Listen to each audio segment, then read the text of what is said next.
G'day, Steve Morgan, Fishing Monthly magazines and Australian bass tournaments. We're on Lake Tinaroo for a couple of ABT BARRA events.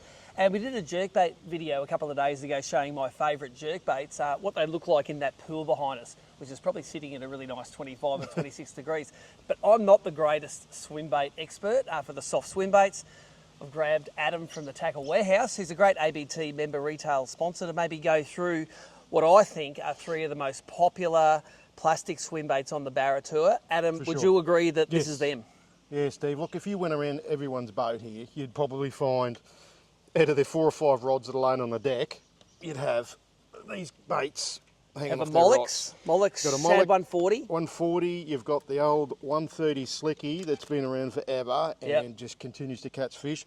And I suppose it's been around for a few years now. The new kid on the block that's really taken the live scoping by storm is the Zerek 5.5-inch live mullet. Yeah, they'll tell you what, they sell thousands and thousands of these, and there's a good reason why they get eaten. They get bit all the time. They really do. And look, you will go through it. You can see that there's a few modifications on these lures, like with the mullet there. You know, an extra sort of size 2 treble on the top swinging around. You can either just stick it in or just let it flop around. It doesn't get tangled too much. Larger treble on the bottom, about a size 1 or a 1/0. And it's these guys, you can use them as just a straight roll. You can drop them down. You can sort of vibe with them. You can do anything. Rip them out of the weed. They're a very, very good bait. So that's what we're going to do. We're going to go through one by one and talk about possibly all the modifications we've done on these. And while we're talking about it, you can see how these things are swimming underneath. And I guarantee you have spent more time than me throwing into the back of warm water bays, into rough water, targeting fish you see on your sounder with these baits. So what I want to really talk about is maybe some of the different situations where you would use the baits. And let's start with the Molix, the front one here. This is the Molelock Shad 140. I reckon been around about maybe 5 years. Yeah, 5 or 6 years. I think the Molix is probably, it's one of those baits that you can use if you're fishing in, say, 4 metres. 3 to 5 metres, it works a treat. It just tracks nicely along the bottom. So this one probably tracks the deepest of all of the three? It would do. I think off the top of my head it's about 60 grams, 58, 60 grams. It works well. A lot of people use them. They come with a little flashy spinner thing on the back there. As you've pulled that off there and put another treble on there for an extra hookup. That harness, or that loop can come apart. Look, I'm aware of my own mortality when I do that.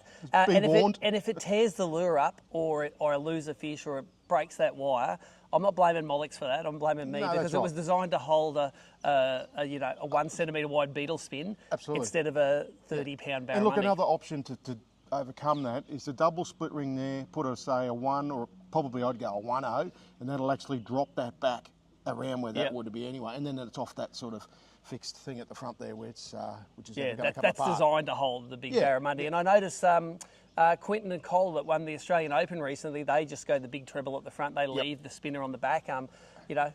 Probably a bit of science, probably a bit of laziness too.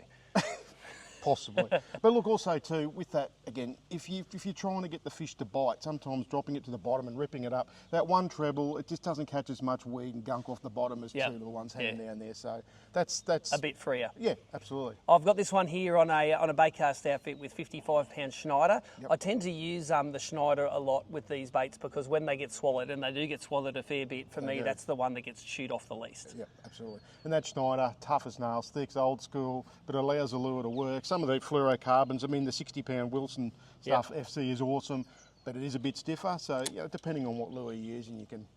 And at Tackle Warehouse, how much is the Schneider a metre? Bugger all. 5 cents. Yeah, absolute bugger all. It's the cheapest line dash leader. You buy a 100-metre spool for about $13 and that'll last you for years. It'll last you for 36 years on the BARRA shouldn't be tour. saying that, actually. If you were to make your whole business selling Schneider, you would have been out years ago. That's exactly right. Awesome. Probably the most modified lure that you have on the circuit. This is the oldest one. I've got an old video that I did with Craig Griffiths on how he modifies his 130mm Squidgy Slick Rigs. I remember watching that. Yeah, and look, nothing much has changed with the modifications, apart from the fact that now you get these commercially available, lots of different brands of these customised heads to stick in. Now, when I was at your shop, I see you sell them in like 3/8, half, 3/4, 1 ounce, and even Dan Stead makes heavy ones up to nearly 2 ounce now. So, look, I'll put a link for that video above, but give us the 60-second version of what you do to the $15 bag of 4 baits to make them like they leave skid marks to that hot it up.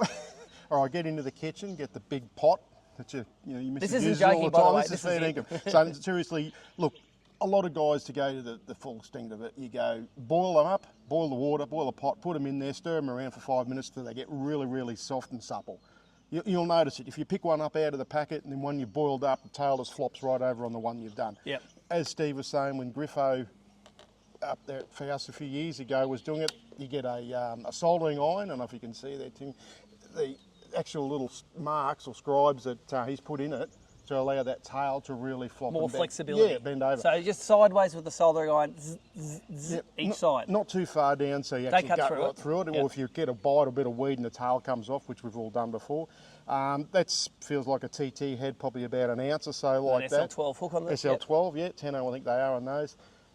That comes with a swivel, so it's just a matter of just getting a soldering iron or something sharp and just pushing down 2 or 3 ribs back from the top of the head there. I use the same soldering iron to do the sides with. I do the 1 hole, 3 ribs back. Pop a hole in, away you go. Pull that swivel through, put a split ring in a large, so that looks like about a number 1 treble Steve's got on there.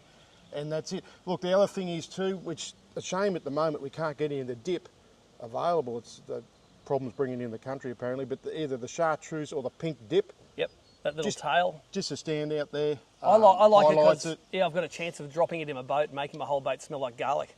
I've done that once before. Everyone's, I think, done that over the years. Yeah, it's not a. So slick rigs, depending on the weight head you can put them in, you can really use it for 2 foot of water to 15, 20 foot of water. I find with that 2 ounce, the 60 gram Dan Stead head in it, I can fish it the same as a Molix. I want to throw it out, sink to the bottom, I want to slow wind it, and when I stop winding, I want it to hit the bottom in less than 2 seconds. Absolutely. That tells me that it's only rolling within a metre of the bottom, and when those barra are sitting on the bottom, you nearly want it to be just above their eye line, don't you? And it's it is. It's a lure that you can use, like I say, that to 5-10 metres of water, depending on how big the head is, and let it sit down. There's guys that throw them out and wind them back like they're fishing for tuna as well. Yep. Drag them and pull them out of the weed. They're a very good lure. You just got to be prepared to spend 10 minutes on making it an awesome lure. That's right, and the lure that every 3 out of 4 times it gets bit, it hooks up, rather than if you put them on out of the packet, wound them, you mightn't hook them all the bites. Because when we catch them, we probably 5 out of 6 times will be on the hook. 100%. And then every so often you get the big hook buried in them, usually as well. Yep. So yeah, the Slick Rig is probably number 2, and I think the 3 most popular swim baits. And let's go to the 3rd one here. And I remember a couple of years ago there was like kids being knocked over in the aisles trying to get these off the shelf. These were the dark ale. That's the live dark mullet. Ale. Yeah, that's the dark ale one. That is by far the most popular one. Look, a Wonga and Monduran back down home. That's just, I don't know how many barra have been caught on that lure, like thousands now. Yep. The guides swear by them. They're a tough, durable lure as well. And unlike probably the Slicky, and that's pretty good straight out of the packet too, that thing there, other than really, and you don't have to, but again, it's like you just said with the Slicky, putting that stinger on top there just helps the hook up rate. And that's it. It comes with a split ring, put a treble on it. That's it. Pair of split rings, size 2 treble. Yep. And away you so go. that's 101 of modification. Anyone can do that with a pair of split ring pliers. Basic. Take your 30 seconds and you... this is my rod here. This is the Fat Betty, which is another very popular colour. Yep. You put it on a mustard fast touch clip.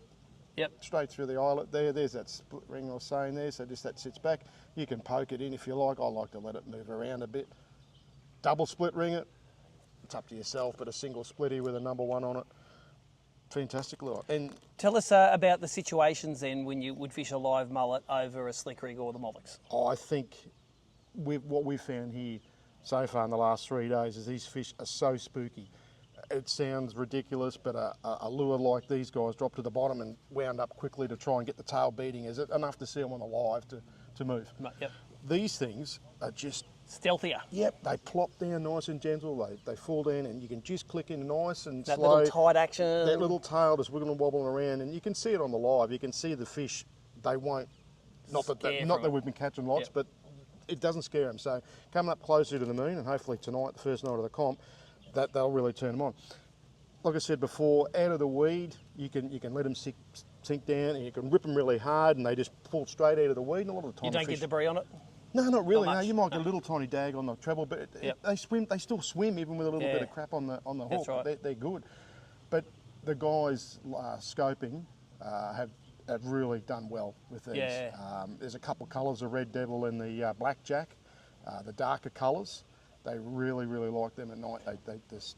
Why do you think they work so good on the scope? Is it that stealthy sort of I element? think it's a stealthy thing, or you know more than anyone. You know, moving a lure too quick or something that's got a real, wicked action on them. Those fish just turn.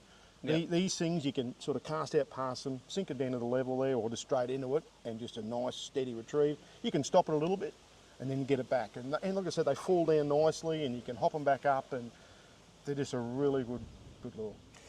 Mate, I really appreciate your insights into the swim baits. You have all of these in stock at the Tackle Absolutely. Warehouse, Yep, and yep, if you want to see the man about doing it, modifying, he can see the bait, the split rings, the trebles, the split ring got it all. pliers, Yes, the Schneider, the Wilsons, Buy some fluorocarbon, not Schneider. even the lovely blade and tails rods that you fish them on there. That's my favourite. That's a 7 foot.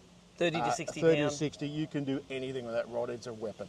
So all that stuff available at the Tackle Warehouse. Hope you enjoyed my favourite 3 swim baits for Barra.